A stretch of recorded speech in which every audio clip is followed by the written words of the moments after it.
Assalamualaikum warahmatullahi wabarakatuh. Perkenalkan, nama saya Muhammad Al-Zikri, NIM 19042152. Baiklah, saya akan menjelaskan tentang konsep statistik parametrik.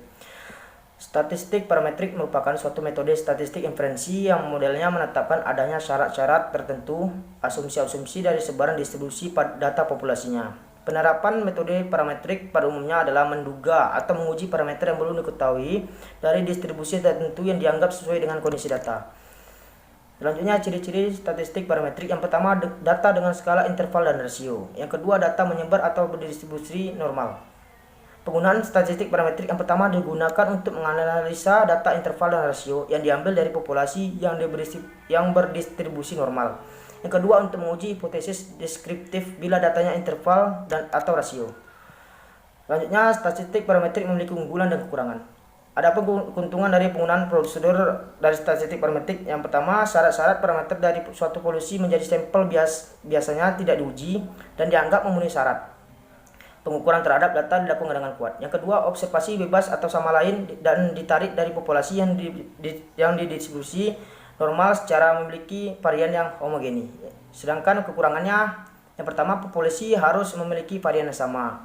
Yang kedua, variabel-variabel yang diteliti harus dapat diukur setidaknya dalam skala interval. Yang ketiga, dalam analisis varian ditambahkan persyaratan rata-rata dari populasi harus normal dan bervarian sama. Konsep statistik non-parametrik. Yang pertama, statistik non-parametrik adalah metode riset yang membuat inferensi statistik tanpa lagi memperhatikan distribusi yang mendasarinya, sehingga metode ini cocok dengan distribusi normal tanpa asumsi. Alasan tanpa asumsi karena data penelitian diambil dari distribusi normal. Sebaliknya, bentuk distribusi diperkirakan dengan bentuk pengukuran statistik ini, meskipun ada banyak situasi di mana distribusi normal dapat diasumsikan. Ciri-ciri kelompok data yang dapat diuji dengan statistik yang parametrik. Yang pertama, kelompok data tidak berdistribusi normal. Yang kedua, umumnya data yang memiliki skala nominal atau ordinal. Sering ditemukan pada kasus penelitian ilmu sosial. Dan selanjutnya, ukuran sampel kecil dan tidak berdistribusi normal. Statistik non-parametrik dapat digunakan untuk menganalisis data yang berskala nominal atau ordinal karena pada umumnya data berjenis nominal dan ordinal tidak menyebar normal dari segi jumlah data pada umumnya. Statistik non-parametrik memiliki keunggulan dan kekurangan. Adapun keunggulan dari statistik non-parametrik, yang pertama, pernyataan kemungkinan diperoleh dari sebagian besar tes statistik non-parametrik adalah kemungkinan yang eksak. Yang kedua, terdapat tes-tes statistik non-parametrik untuk menggarap sampel-sampel terdiri dari observasi dari beberapa polusi yang berlainan. Yang ketiga, tes-tes statistik non-parametrik dapat menggarap data yang berupa ranking dan data yang skor-skornya sepintas memiliki kekuatan ranking. Yang keempat, tes-tes statistik non-parametrik lebih mudah dipelajari dibandingkan dengan parametrik. Adapun kekurangan dari prosedur model statistik non-parametrik, yang pertama, penggunaan statistik non-parametrik akan menjadi penghamburan data jika data memenuhi syarat model statistik non-parametrik. Yang kedua, belum ada satupun dalam metode statistik non-parametrik untuk mengukur interaksi-interaksi dalam model analisis varian.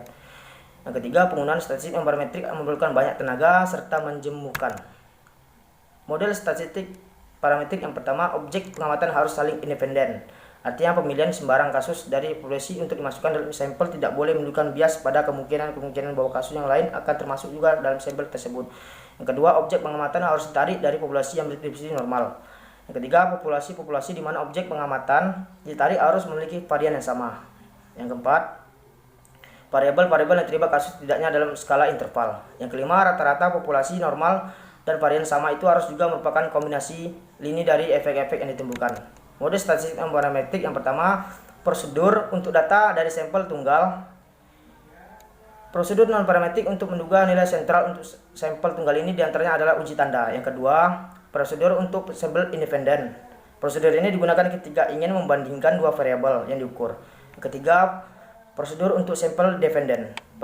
Prosedur ini digunakan ketika ingin membandingkan dua variabel yang diukur dari sampel sama. Yang keempat, korelasi, peringkat dan ukuran-ukuran asosiasi lainnya.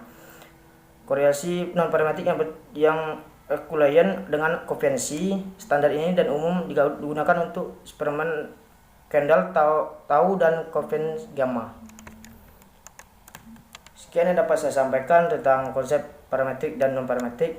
Saya sudahi, wabillahi taufiq wal hidayah. Wassalamualaikum warahmatullahi wabarakatuh.